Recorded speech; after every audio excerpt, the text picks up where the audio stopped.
საღამოშვიდობისა. საღამოშვიდობისა. მადლობა ინტერვიუსთვის. მადლობა შენ. ბევრი საკითხი მოვინიშნე ამ ჩემს დღიურში, მაგრამ დავხურავ და მოდი თავისუფალ თხრობაში დავიწყოთ. თუ რაღაცა ჩავიხედები ხოლმე შიგნით. როგორც კი. მოკლედ, მაინც მინდა რომ საუბარი ჩემი ცოლის დაქალებით დავიწყოთ. სხვანაირად არ გამომივა, იმიტომ რომ მე მგონია ყოველ შემთხვევაში რომ ახლა ჟურნალისტები თავისი კრიტიკული რეპორტაჟებით თითქოს ამაზე იმუნიტეტი აქვს გამომუშავებული რეჟიმს, რომელიც გვმართავს. მაგრამ სხვანაირად ებრძოდა და სხვანაირად ამხელდა კინო. იმას სხვანაირი ის ქონდა, როგორ გითხრა, ძალაც და სხვანაირად არყევდა აქაურობას მათ. ახლა რომ ჩცდ კრიზისში არ იყოს, როგორ წარმოგიდგენიათ გარეთ სიტუაცია? გარეთ ალბათ იგივე იქნებოდა, იმიტომ რომ შერყევა არ ნიშნავს რომ რაღაცას ცვლი, უბრალოდ დისკომფორტს უქმნი, ხო? რაც არ ნიშნავს მათი იქცევის ცვლილებას, მაგრამ თვითონ ჩცდ-ზე მე მქონდა ასეთი გეგმა, რომ მე უკვე ყოფილიყო არა ის, რასაც ხედავთ და დავცინით, არამედ ის როგორ გონია, რომ იქნებოდა სწორი. ცოტა შეგვეცვალა ვთქვათ რაღაცა ჟანრი. აი ალტერნატიული საქართველო არჩევნებზე დამთავრდა და თუ გახსოვს და მინდოდა რომ რადგან 20 სეზონი და 12 წელი ყვები რა არის სასაცილო და უკვე ყველა იცის და იმუნიტეტიც გამოიმუშავა ამ გროტესკის მიმართ და ეს ხო შორს ცუდია, იმიტომ რომ მე აღარ გეშინია სისასტიკის, როცა სასაცილოა. არა და ეფექტი იგივე აქვს, ხო? სისასტიკეს როგორც არ უნდა გამოიყურებოდეს, შედეგი ცუდი აქვს. და ჩვენ გვინდოდა ალტერნატიული საქართველოს ჩვენება, რას ნიშნავს, როცა ყველაფერი ისეა, როგორც უნდა იყოს, რა ცვლილებები შეიძლება ამან მოიტანოს, როცა თქვათ ხელისუფლებას ეშინია ხალხის და არა პირიქით. და არ გამოვიდა ის, რომ ჩცდ გამოვიდა თავის დროზე, ესეც იყო ანომალია, იმიტომ რომ აბსოლუტურად პატარა ბაზარია და ასეთი მასშტაბის და ასეთი ფინანსურად ძიმე ასატანი სერიალი იყო, ბევრი ადამიანის დიდი რესურსის ჩართულობა ჭირდებოდა. ეს იყო ჩვენი, რა ვიცი, ალბათ ყველაზე ბედნიერი ხანა რა ჩემს ცხოვრებაში, როცა ჩცდ-ს ვაკეთებდი მიუხედავად ყველა სირთულისა. ეს რომ გაგრძელებულიყო, ეს უკვე პრინციპში იქნებოდა იმის ნიშანი, რომ რეკლამა არ არის აკრძალული. სპონსორები არ არიან დაშინებულები, ხელს არ გვიშლიან გადაღებაზე. ანუ სხვა ჩცდ-ს დახურვა უკავშირდება იმ მარწუხებს, რომელშიც ზოგადად სატელევიზიო სივრცე მოაქცია ხელისუფლებამ. თავისთვის ისინი სწორად იქცევიან, იმიტომ რა თქმა უნდა, ნერვებს უშლიდა ჩემი ცოლის დაქალები, ეს ჩანდა მათ ირონიულ თუ დამაბულინგებელ კომენტარებში, ზოგიერთი სასულიერო პირის ქადაგებაში, რომ ამ სერიალს არ უნდა უყუროთ, იმიტომ რომ ეშმაკი სერიალია და ასე შემდეგ. მე მაინც მგონია, რომ ყველაზე კარგი საქართველო იქნება ის საქართველო, სადაც ჩცდ-ს ვეღარ გაიგებენ, აი თაობა, რომელიც ვერ მიხვდება რა ხდება საერთოდ ამ სერიალში. არ იქნება ეს ნაცნობი და მტკივნეული ეს თემები, თორე ის რო ეხა რაღაცა იქ, რასაც ჩვენ დავცინოდით, მე ახდა, როგორც რეალობა, ეს არ არის კარგი ნიშანი. კი, ნამდვილად, აი ბოლო ასე ვთქვათ, წინასწარმეტყველება არის ბინების აკრძალვა, რომელიც ძალიან ისეთია რა, ხელშესახები, იმიტომ რომ გუშინ გინება აკრძალეს. Facebook-ზე გინებას კი აკრძალეს. ხო, ის რომ წინასწარმეტყველი არ ხართ, ამას არ გკითხავთ. შემოქმედებას თავისთავად ახლავს. ვანგას რო წერენ ხოლმე, საშინელება. მაგრამ რაღაცნაირად თვითონ ლიტერატურას შეგვია ხოლმე, რომ რაღაცა თითქოს შემდეგ ეგრე ხდება. ეგეთი შედეგობრივი კავშირების დანახვის უნარი დავარქვათ. კი. აი, როდესაც ქეთი დევდარიანი არ მუშაობს სცენარზე. დიდი ხანია უკვე ეგრეა.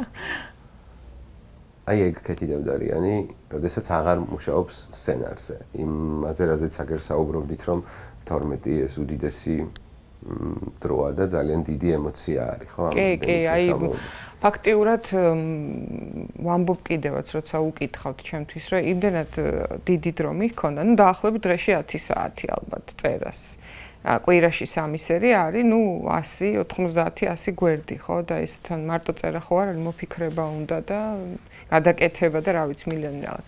რაღაცა გახდა ჩემი ნაწილი, აი რომ დამთავრდა რაღაც ძალიან დიდი სიცარიელე აღმოჩნდა, რომელიც უკვე აღარ ვიცოდი რითი უნდა შემევსო, იმიტომ რომ მთელი 10 წლეული წაიღო ამ ამბავმა და რთული იყო ამასთან შეგუება. თუმცა ვაკეთებ გადაცემას, ვკითხულობ ლექციას უნივერსიტეტში, ვაკეთებ პოდკასტ ლიტერატურაზე და ძალიან ბევრს ნერვიულობ და ძალიან ბევრს როცა ნერვიულობ, იღლები, აღარ გაგანცდა, რომ ნერვიულობ ქვეყანაზე, რა თქმა უნდა. და ხანდახან ვამბობ ხოლმე, რომ ხელები მეკავება, რომ ეხლა რაღაც დასაწერი მქონდეს, იმიტომ რომ აღმოვაჩინე კიდე რაღაც სხვა ტიპის დეგრადაციის ფორმები ქვეყანაში, საზოგადოების, რომელზეც წერაც, რა თქმა უნდა, მინდა. ალბათ ვკითხავ, თუ გინდა დაჯექი და წერე, მაგრამ როცა რაღაცას წერ, გეცოდინება როგორც თავად მწერალს, რომ გინდა რომ სხვამაც ნახოს და გადაღებულ. ჩემ შემთხვევაში ეს არის, მინდა რომ პროდუქტად ნახონ ეს და არა ჩემს რაღაც რეფლექსიად. ხო, მეც ერთი სული მაქვს ხოლმე, რომ დამთავრდეს, გამოიცეს და ვიღაცას ველაპარაკო ამ თემაზე. აი თქვენ თქვით ასეთი რამ, რომ დიდი სივრცე გამოგითავისუფლდათ, თავისუფალი ადგილი. ამ თავისუფალ სივრცეში ქეთიმ ხო არ იპოვა ის ქეთი, რომელსაც რაღაცები დააკლო ამ ძალიან დიდი შრომის დროს. ალბათ რა არის იცი, იმდენად დიდი სიამოვნება ფიდბექი, რომელსაც სერიალის გასვლის შემდეგ იღებ, დაწყებული რეიტინგიდან დამთავრებული გამოხმაურებით, იმით რომ მაგალითად აი ზოგიერთ მსახიობს, თქვათ აი ქალბატონი მედეა, ლორდ კიფანიძე, 75 წლის იყო მსახიობი რო გახდა და ერთხელ მითხრა რომ აი წარმოიდგინე ჩემი ცხოვრება რა ასაკში შეიცვალა. რა ასაკში გახდა აბსოლუტურად სხვანაირი. აი ეს განცდა რომ რაღაცეებს ახდენ ცოტა ისე როგორც შეგიძლია თუნდაც გამოგონილ სამყაროში იმ ხელა სიხარულის და დოპამინების მომტანია რომ რა თქმა უნდა ამის დანაკლის ეხა სხვა რაღაც შოკოლადის ჭამით ვერ შეივსებ მარტო მაგრამ არც წუწუნი და რაღაცა მივტიროდეთ წარსულს არ არის სწორი. ამიტომ მე მაინც იმედი მაქვს რომ რაღაცა პროექტი რომელიც ჩვენთვის ეხა ყველანაირი პროექტი დახურულია. ჩემი სცენარისტობა, რა თქმა უნდა, არც ერთ მთავრობის კონტროლირებულ და არც ზოგადად არაკონტროლირებულ ვითომ სტუდიას არ უნდა, იმიტომ რომ ეს უბრალოდ პირდაპირ აკრძალული აქვს.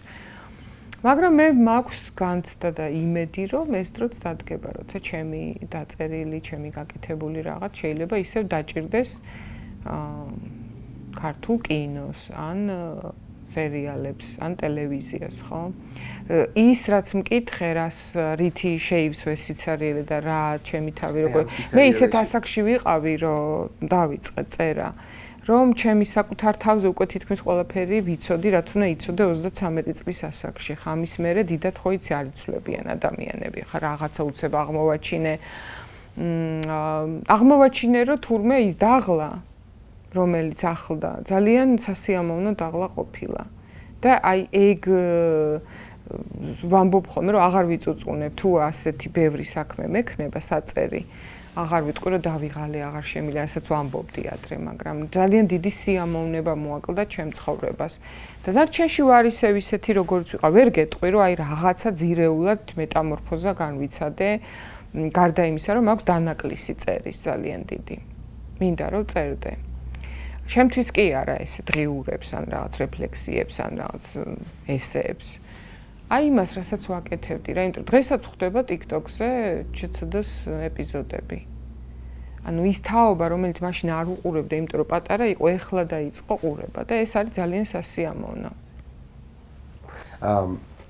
კი, ძალიან მნიშვნელოვანია, რასაც წერ შემდეგ მაგას ყავდეს აუდიტორია, მაგრამ ეხლა არ წერს საერთოდ? არა, არაფერს არ წერდა და ყველაზე უცნაური რა იყო, იცი, რომ დავიწყე წერა. და მე რაღაც ინტერვიუ თუ იყო ან მეკითხებოდნენ თუნდაც ნაცნობი, არასდროს არ მიწერია, იცი? პირდაპირ დავიწყე, ფორმულაში რომ მოვედი, ფორმულა კრეატივი იყო მაშინ ბიჭების სტუდია.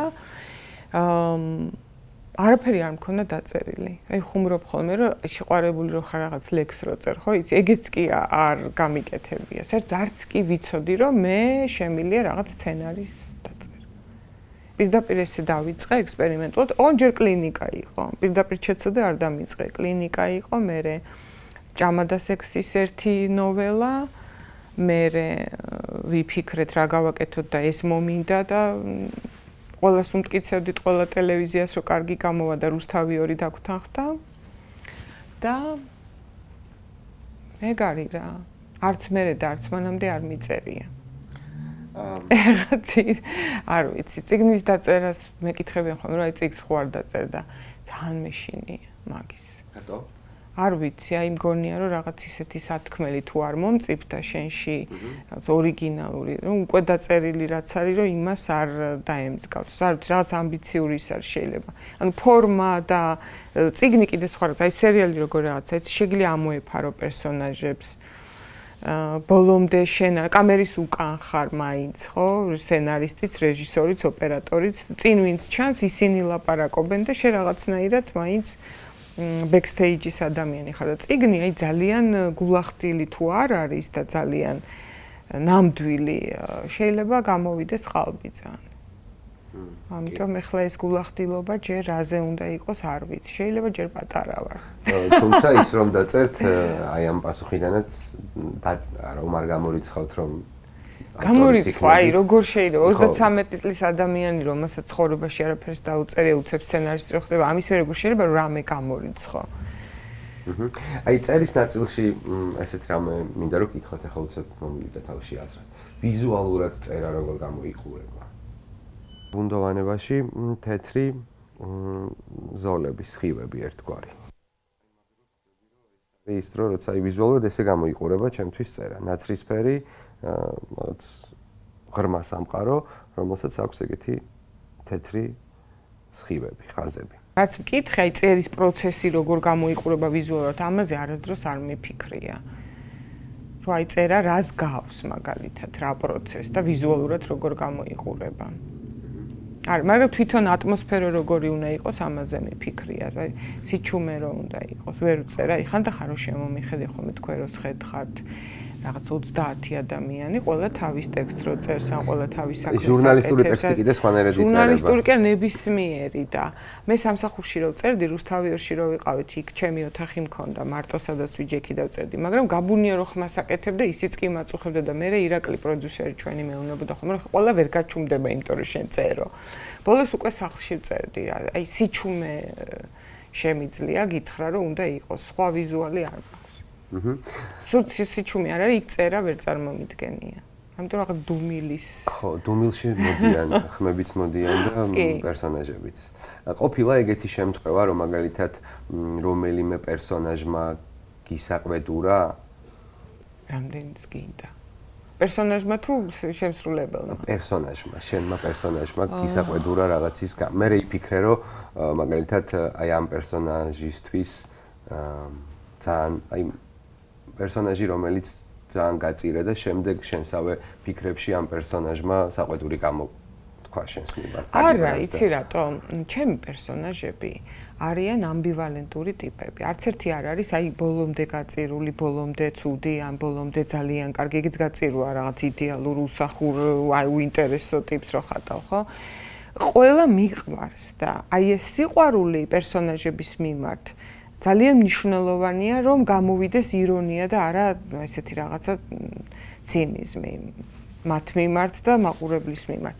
და მე ვფიქრობ ამის გამოც, რომ არასოდეს რასაც დავცინოდი, ეს არ იყოს ზიზღით განპირობებული, არამედ რაღაცა თბილი ირონიით.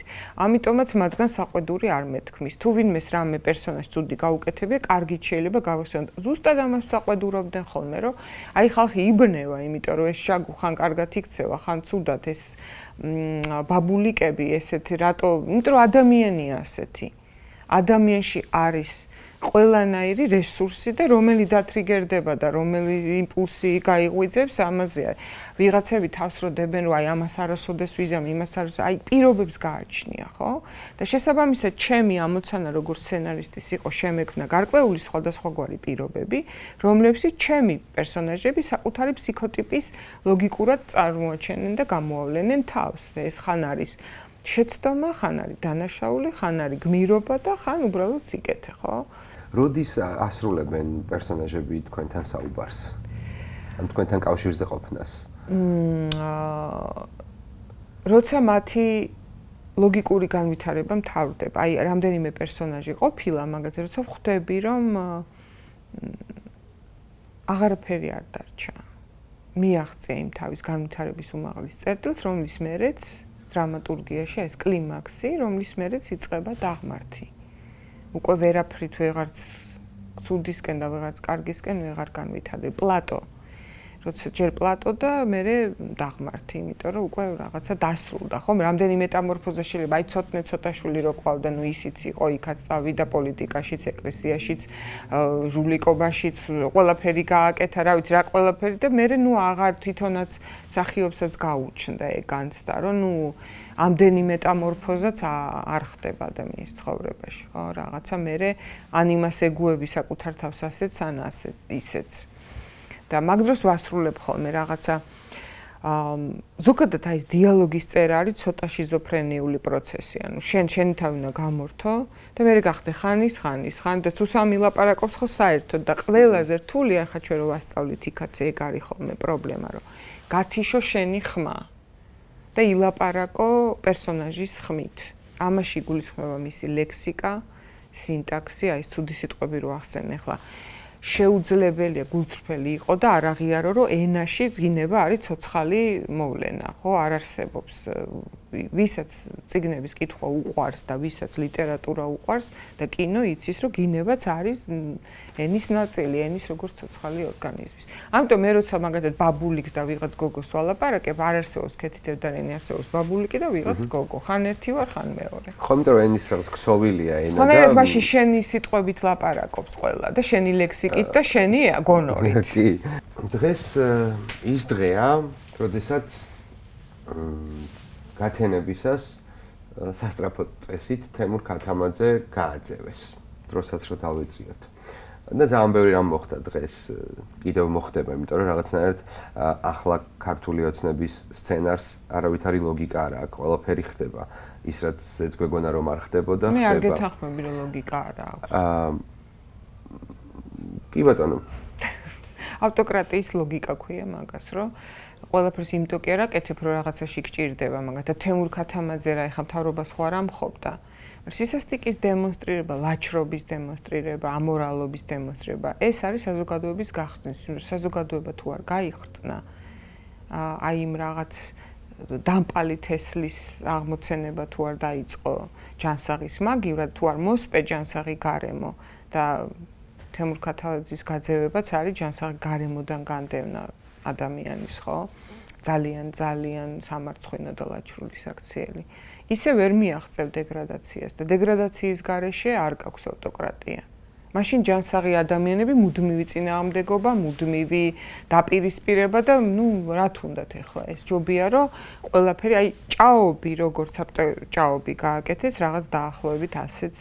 ჩვენ ხო გვეგონა რომ ჩვენთან არ გამოვა ბელორუსი, ჩვენთან არ გამოვა ჩეჩნეთი. ამის პასუხი გამოჩნდება ძალიან მალე უკვე სამწუხაროდ გამოვა თუ არ გამოვა. იმიტომ რომ ამ ეტაპზე შეგვიძლია ვთქვათ რომ საქართველოში აი ამ დიდქოციანობას წინააღმდეგობა ხდება. კი, მაგრამ ამ წინააღმდეგობა ძალიან დააქუცმაცეს, დაჩეხეს, ფიზიკურად შეურაცხყვეს და ცდილობენ მორალურად დაშლას, ხო? ახლა ხო ეგ უზარმაზარი ეს უკვე გონიერების ნაკლებობაა და არა, ანუ მორალის ნაკლებობა არ არის ამ შემთხვევაში, ანუ აქეთ ესე მოდი რა დავარქვათ. მე ამბოხე ნაწილს არაკლია მორალი ნამდვილად და არც ვაშკაცობა, არც სწორი ხედვა, მაგრამ გონიერების პრობლემა არის, რას გულისხმობ, იცი, გონიერება ზოგჯერ გულისხმობს რაღაცეების მეორე პლანზე გადატანას და რაღაცეების წინა პლანზე გადმოტანას, რაც გუშინ შენთვის შეიძლება არ იყო წინა პლანის ამოცანა. რომ მაგალითად თუ მე და შენ არ გვეხება, იმიტომ რომ ძალიან დიდი სიმპათიით ვარ შენთან, მაგრამ თუ რაღაც უთანხმოება გვაქვს, შეიძლება აი ფორმულას გამო ვთქვათ სიტყვაზე ცოტა ხანი ეს გვერდზე გადავდოთ, ხო? იმიტომ რომ ჩვენთვის გონიერი ნაბიჯი ეგ იქნება. ანუ რა არის ჩვენი მიზანი? ის გამო ცოტა ხანი უნდა ავიტანოთ. თავარი გმირი უნდა იყოს ფორმულა და მე შეიძლება. აი ამის ვერ გარკვევა არის გონიერები. რა არის თავარი გმირი დღეს არის საქართველო და არა რომელიმე პოლიტიკური პარტია, რომელიმე საზოგადოებრივი მოძრაობა, რომელიმე ტელევიზია დღეს ეხლა რომელი ოპოზიციურ არხზე გასულ გადაცემას ექნება 2.4 და რომელ 3.7 ეს საკითხი ჩაბარდა წარსულს დროებით. სხვა გამოწვევები გვაქვს გადარჩენის და ამ გამოწვევებამდე რომ დაგვიყვანეს ეს არის პრობლემა. ეხლა უკვე ორჯერ მეტი გონიერება გჭირდება ვიდრე აქამდე გჭირდებოდა. ანუ ჯანსაღი კონკურენცია დაივიწყე, ხო, უკვე ეს ისეთ გარემოში ვართ. გაერთიანების დროა. და როდესაც აი შიდა სოციუმში მაგალითად თუ რაღაცას მე და შენ ვაკეთებთ ერთად, თქვა წერთ სცენარს, ხო? და მეტი არავინ. რაღაც დროს ჩვენ შორის კონკურენცია, რომელი უფრო მალე, რომელი უკეთ, რომელი ეფექტურად ვირამდესაც არის ჯანსაღი კონკურენცია. მაგრამ თუ ჩვენ გვემუქრება საერთოდ წერის გარეშე დარჩენა, მაშინ ჩვენი პრობლემა უკვე ერთმანეთი კი არ არის. არის ის, ვინც გვემუქრება. იმასთან ბრძოლისთვის უნდა გავერთიანდეთ. აი ეს არის ჩემი აზრით, იმან იქ არ ჩაიაროს ის ჩემს გვერდით არ დადგეს, იმან ის არ დაიკავოს, იმან ეს ქნას ამ სტუმარს არ მოვიყვანი, იმას მივიყვანი, ამას გავაკეთებ, ამას არ გავაკეთებ, ის არხი არ ჩამირთო და ასე შემდეგ. აი ეს არის უსასრულო წვრილმანები, რომელიც არის ჯოჯოხეთი და ეშმაკი აი ამ დეტალებში იმალება ხოლმე ყოველთვის. წარმოიდგინე რომ ლექსო ლაშქარავას სიკვდილის მერე აბსოლუტურად ყველა ჟურნალის სამთავრობოს თუ ოპოზიციურს ამაზე გამოეხატა ერთობლივი პროტესტი, რამდენად სხვა სურათი გვექნებოდა დღეს, ხო? ეხლა რა გაქვს, იცი, ზოგი იტყვის ამაგრძალო სიტყვა, ზოგი არ იტყვის, ზოგი დაიწერს აგენ, ზოგი არ დაიწერს და ეს არის ქაოსი, რომელიც ეხლა ჭირდება ბიძინა ივანიშვილს. ასე არის არჩევნებში მონაწილეობა, ასე არის ტელევიზიები, რომელი რას გადაწყვეტს, თუ არ შევიმუშავეთ ერთიანი, ნუ ბანალურად ჟღერს, მაგრამ ეს ერთიანი ხედვა და სტრატეგია, რას ვაკეთებთ? ანუ მე გამოვალ, მე არ ვიტყვი, მზიაზე უნდა თქვა, რომ არის პოლიტპატიმარი მორჩა. ასე ვაპირებ. თუ ამით დისკომფორტს უქმნი, მე წავალ, ხო? თუ ასეა, ხა ტყუილებს ხარ ვილაპარაკებ, ციხიდან გვიყურებს ხალხი. მაგრამ თუ სხვა ტელევიზია აკეთებს ამას, მაშინ ამასაც აზრი იკარგება, რასაც შენ აკეთებ, მაგრამ ამიტომ ასე დროს რა გადაწყვეტილებას იღებს ადამიანი, რომ თავის სინდისთან იყოს მართალი. და ეგ არ არის ბრძოლა. შენ სინდისთან მართალი შეიძლება იყო, მაგრამ არაფერი სივრცე აღარ ქონდეს, სადაც მაყურებელი გეყოლება და პროდუქტი გექნება. იყავი შენ თავთან მართალი და კი ბატონო. ამიტომ ძალიან მნიშვნელოვანია ის რაღაც ერთიანობა, რომელიც ამარცხებს ყოველთვის დიქტატურას. აი როდის თუ იცი რაიმე შემთხვევა, რომ დიქტატურა ესე უბრალოდ ვიღაცის არაქრცხვენიათი ჩამოიშალა. ხო არ არსებობს. ყველაზე ეფექტურია როცა შიგნით უჩნდებათ აი საზრთა სხვადასხვაობა და აი ამას ჩალიჩობენ მუდმივად. პოდკასტში ჩალიჩობენ ხო შეიძლება. ამას ჩალიჩობენ მუდმივად, რომ აი რაღაცნაირად აჩვენონ, დიახაც ამაყივარ ბატონი ბიძინას გამო, რომ ამას სანქცირეს და გამაგდეს და მე წიხლებით შემდგენ, ეს არის დიდი პატივი. აი ეს აქვთ, იმიტომ რომ ეს თუ დაიშალა, აღარ არის დიქტატურა უკვე. და პლუს აქეთ ეხლა სულ მაგას ცდილობენ იმედი პოზიტივი საზმაურუს თავი ორი სულ ყველა რომ აი აქეთ მხარეს იყოს მუდმივი ერთმანეთთან რაღაც საქმის გარჩევა და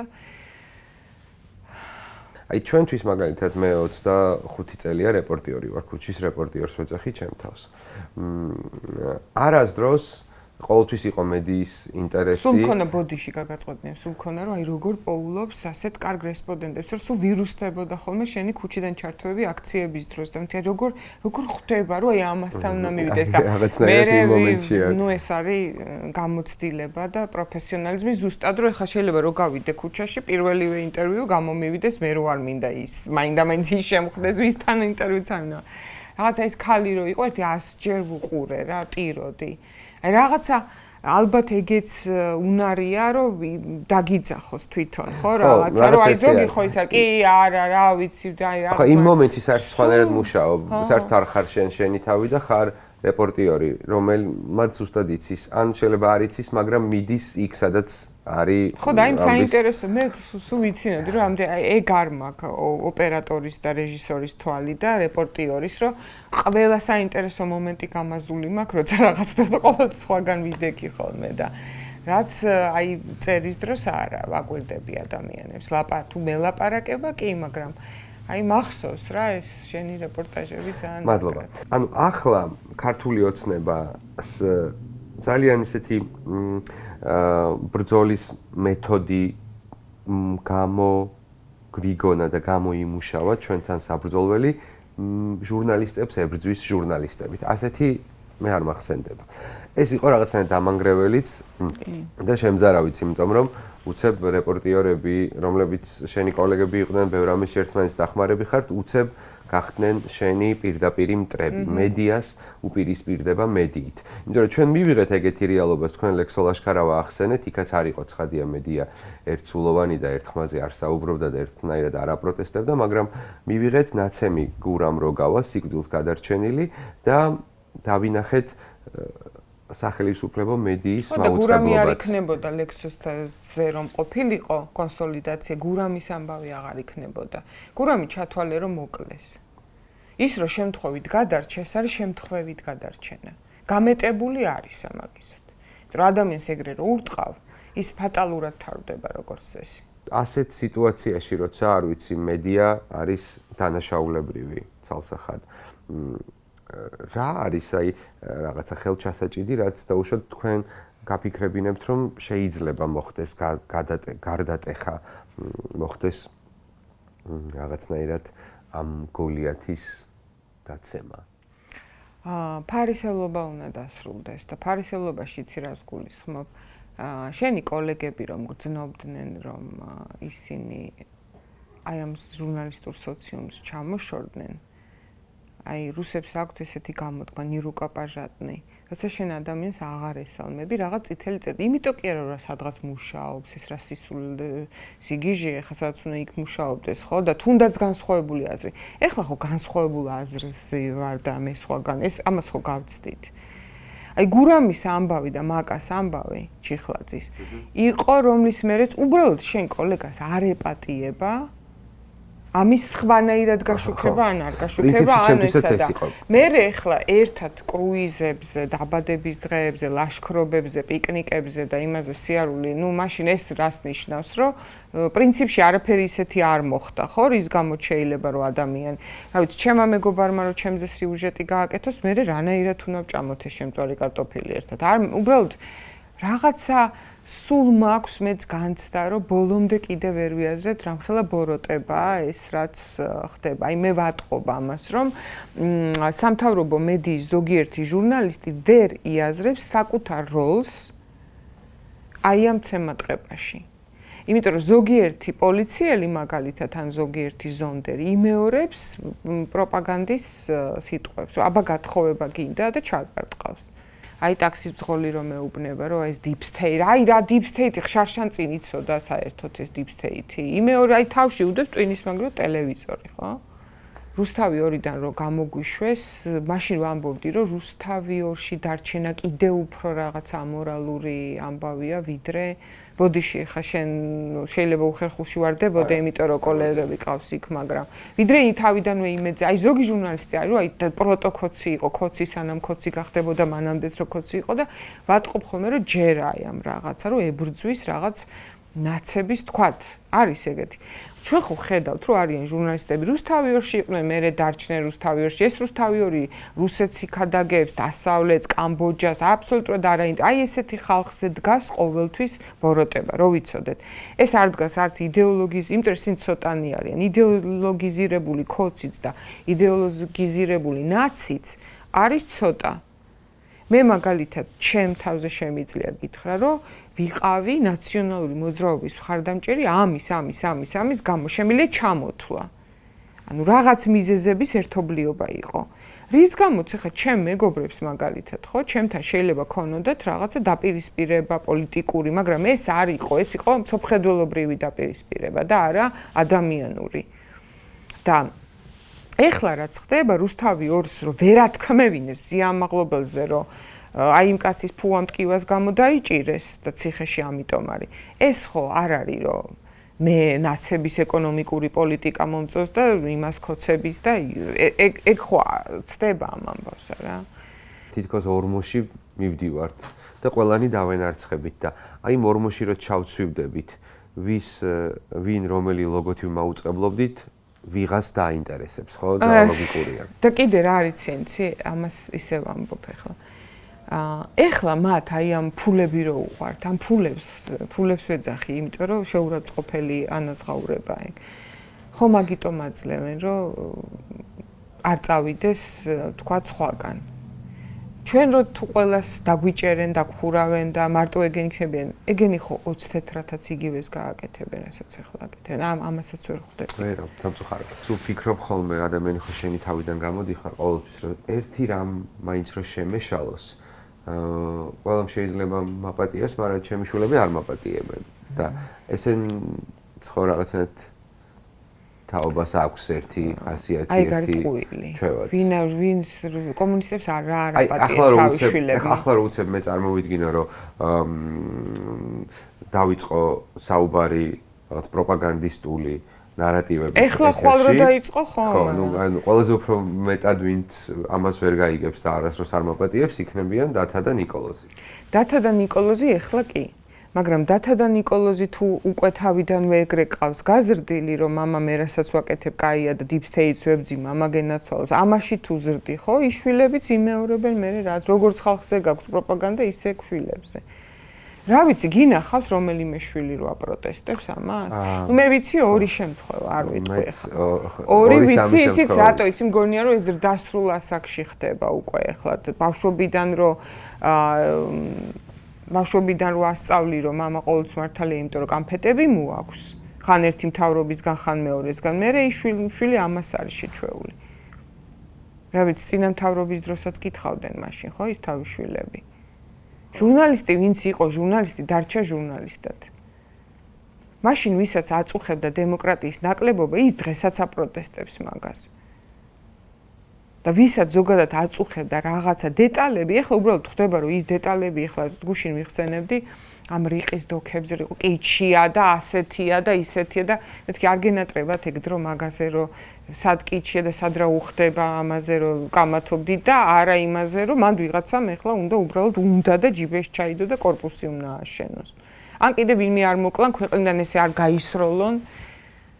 თავისი შვილები პასუხს მოთხოვენ სიმართლე რო გითხრათ ძალიან მახსენდება ასეთ შემთხვევები, მაგრამ იშვიათად. როგორც იტყოდნენ, მელამ თავის კუდი მოწმედ მოიყვანა ხოლმე ძირითადად, მაგრამ თვითონ ხო ხვდებიან, რომ ის ქვეყანა, რომელშიც მისმა შვილებმა უნდა იცხოვრონ, ეს არ არის კარგი ქვეყანა. თორე კაი, არაფერს არ გეუბნება შენი შვილი, რა ვიცი, უყიდე ის მოპარული ბიუჯეტი ჩემთვის და შენთვის მოპარული ფულით უყიდავ, თქვა ბენტლი და ისიც ბედნიერია თავისნაირი შვილი ყავს, მაგრამ იმ ბენტლიდან რომ გადმოვა უკვე ხო ნახე ეს კრიმინალი რაც მომატებულია ქვეყანაში ხო მათაც ეხებათ და კლასიკური მაგალითი იმედის ჟურნალისტებმა ამაზე აი ჩემთვის იყო სამარცხვინობის კლასიკა თანამშრომელი რომ მოუკლეს და რომ ვერ თქვეს განსაცდელს ვერ გაუძლო აი ამის მერე შენელოდები რომ გუკა და მაკა შეეცოდებათ არა ცხადია ვიყავი საკუთარი თანამშრომელი თუმცა აღარ ვარ აი ეს იყო რა იცი რომ ეს არის უკანა გზა მანდედან აღარ არსებობს განსაცდელს ვერ გაუძლოს რომ პროდიუსერი რო გეუბნება რომ ეხა შენი ის რომ მოკლეს შენი ოპერატორი თუ ხმის რეჟისორი თუ ვინც იყო რა ის ბიჭი ხო მუშაობდა თანამშრომელი იყო ყოველ დღე ერთმანეთს უყურებენ სტუდიაში იყო და გეუბნებია რომ იცი რა ეხა კრიმინოგენული ვითარების ის გამოვა და მოდი არ თქვა რომ მოკლეს და თქვი რომ განსაცდელს ვერ გაუძლო და რას ფიქრობ რომ რაღაცა სიმსივნე ქონდა და ზუსტად აი ერთად ვუყურებდით მაგ გამოშვებას და ძალიან გავბრაზდით აი ძალიან მაგრამ ხო რაღაცნაირად ეგეთი ეს ხო არის რომ შვილების ის კი არ გჭირდება უკვე ეგ ისეთი მორალური დეგრადაციაა რომ შვილების პრეტენზიაც კი უკვე აღარ იმოქმედებს საკუთარ თავი ადამიანს ყველაზე მეტად ალბათ დამეთანხმები რომ საკუთარი თავის ჯის ხოლმე და საკუთარი თავი აკრიტიკებს და საკუთარი სინდისი ჩასძახის ყველაზე კარგად ჩვენ ვიცით როდის მოვიქეცით ცუდად და როდის კარგად ხო ასეა რამდენი რამეა რაც არ ვამბობთ ესე სხვაგან და ჩვენ თვითონ გვაწუხებს იმიტომ რომ ვიცი რომ არ ვართ მართლები და ეხა მაგას უძლებენ ადამიანები თვალის დაუხამხამებლად ამბობს ეთერში რომ აი განსაცდელს ვერ გაუძლო პოზიტიურად დასრულება მინდა და მოდი რახან საუბარმაც ასე მოიტანა მეც ეგრე მარტივად და ისე კითხავ რა როგორც მე მეკითხებიან დღეს მაგალითად ტაქსის მძღოლმა მკითხა, ასევე მკითხა ხელოსანმა ერთ-ერთმა ორჯერ მოვისმინე ეგრე გვეშველება რამე? ხო და კითხვაც ეგეთი იყოს გვეშველება რამე? გვეშველება რამეში მე რა მიხარია იცი? რომ ის მოიაზრებს თავს ჩვენ გუნდში. ჩვენ გვეშველება? ნებისმიერი ადამიანი რომელიც მაგას გეკითხება ჩვენიანია. გვეშველება რამე და ერთად რა თქმა უნდა გვეშველება. კაი რაღაცა ის მობიტოს ესე კუკუს და იმას ეშველა და როგორ არ გვეშველება რა არის მართლა იმისთანა დრონი მეფობენო ხო იცი დრონებზე არის ლაპარაკი თუ ხო და რა თქმა უნდა ჩვენ ხელშია ეს უნდა დავიჯეროთ გულწრფელად რასაც მჯერა იმას გეუბნები ისიც გულწრფელად ჯერა რომ შენ ხელშია არანაირი რაღაცა რასკლადები აქ არ მუშაობს, რომ აბა ვისთან როგორ დაალაგდება. აი ზოგჯერ გამიგე რომ უკრაინა რომ მოიგებს და უკრაინა რომ მოიგებს და თუ მოიგებს იქნება კარგად და მოგებული ქვეყანა იქნება. შენ რა ჩამოვა და ბიძინას ეტყვის რომ აქ ქართულ ხალხს ასე რატო ეგცევი? ჩვენი გასაკეთებელს არავინ არ გააკეთებს. მე რაღაც ასაკში ხო ხვდები რომ უკვე გადიხარ იმასაკიდან, როცა შენს მაგივრად ვიღაც იფიქრებს, ვიღაც გააკეთებს, ძალიან პატარაც აი რომ დაგიდებენ საჭმელს, უკვე ხვდები რომ ეხა შენ უნდა ჭამო, შენს მაგივრად არავინ არ შეჭამს რა, უკვე რაღაც დროს იაზრებ, რომ რაღაცები შენი გასაკეთებელი, ეს ქვეყანა არის ჩვენი გადასარჩენი. ვისაც რითი შეუძლია. ყველას არ შეუძლია შეიძლება რაღაცა